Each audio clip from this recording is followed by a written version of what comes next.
I started as a research assistant here in 1997 and came back every year and started my own project and then started becoming involved with the basking shark research in 2008, 2009. But we were doing a lot of tagging of basking sharks, and we recognized that their dorsal fins are really very distinct by individuals. There's some of them, like they have nicks and notches and different shapes and scars. And there's a woman in the UK, Dr. Movis Gore, who manages a basking shark photo ID catalog for the eastern North Atlantic. And we thought we would try and start one up here for the western North Atlantic because there isn't currently one that exists. And so we were using our own photographs for the catalog, but we surveyed just such a small part of the Bay of Fundy. And so we came up with the idea to start out reaching out to other marine users to see if they would like to contribute photographs to the catalog. So part of the goal of the Shark Identification Network is to promote conservation of sharks through education and outreach of the public and give them a platform to submit photographs of basking sharks to our photo ID catalog. We just focused on the Bay of Fundy, so working with the whale watch operators and fishermen and trying to get the word out for the Shark Identification Network.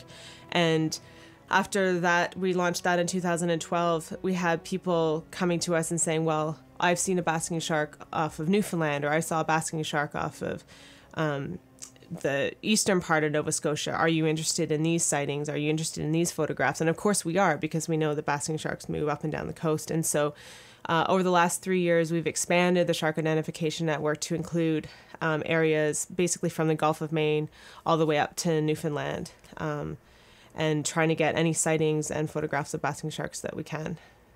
So we have a website. It's the Shark Identification Network, just sharkidnetwork.com. And if people come to the website, there's a bunch of things on here. So we have a blog. People can read about our blog, which generally gives updates about what kind of sightings have been reported, some photographs. To report a sightings, you just need to click on Report a Sighting, and it's quite easy. You just fill out your date, as much information as you can. So date, time, where you on a vessel, where you on land, the location. If you have that long, that's amazing. If you don't, it could be like 200 meters off this island, or and then there's a way that you can also upload any of your photographs, and that comes directly to me. It shows you all the photographs of the different sharks that have been photographed. It gives you the code, the ID code, where it was sighted, and if the photographer wants their name listed, we give them the photograph. And so people submit all these photographs and the dates, and then it comes to us, and we catalog them. So put them into a spreadsheet with all the required information, and then start looking at the dorsal fins and categorizing those. So just as an example, these two photographs here are two sharks. One was taken in 2008 and the other one was taken in 2009. You can see here the shape. It's a fairly triangular dorsal fin. It's got small little nicks along the side, a little tiny fold at the top. And so you just carefully go through each one, and here you can see that it has the same fold. It's got the same series of nicks and notches. We have several people look at them to make sure that it's not just one person thinking it's a match, it's several people.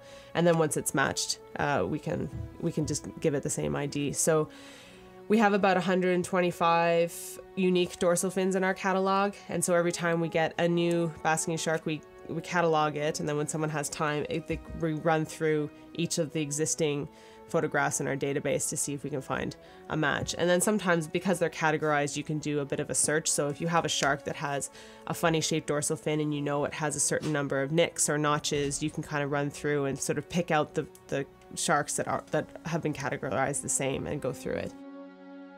At the beginning, we weren't getting a lot of sightings, but as people come to know us a little bit more, we're getting more sightings. Every year we get more sightings from a larger diversity of people that are on the water or beside the water.